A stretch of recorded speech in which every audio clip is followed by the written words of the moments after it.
কেন বলবো তাকে যে আমার সাথে কথা বল? সে কি জানে না আমি তাকে ছাড়া থাকতে পারি না? কষ্ট একটাই, যাকে এত ভালোবাসলাম সে আজ পর্যন্ত বুঝতে পারলো না। চেয়েছিলাম ভালোবাসতে, কিন্তু কখন যে বিরক্তের কারণ হয়ে গেলাম বুঝতেই পারলাম না।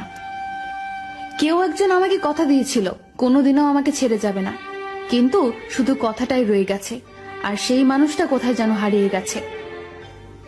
আমার হাতটা ছেড়ে দিয়েছো ঠিক আছে, কিন্তু যার জন্য ছেড়েছিস খেয়াল রাখিস সে যেন তোকে ছেড়ে না যায়। জীবনে ভালো দিন পেতে গেলে অনেকগুলো খারাপ দিনের সাথে যুদ্ধ করতে হয়। কাউকে ভালোবাসা অনেক সহজ, কিন্তু কাউকে ভালোবেসে যাওয়াটা অনেক কঠিন। বাস্তবতা হলো কারোর জন্য তুমি যতই করো না কেন, একদিন না একদিন সে তোমায় ভুলে যাবেই। মানুষকে সময়ে নয় অসময়ে চেনা যায় বেশি। বৃষ্টি না আসলে বোঝা যায় না ছাতায় কোনো ছিদ্র আছে।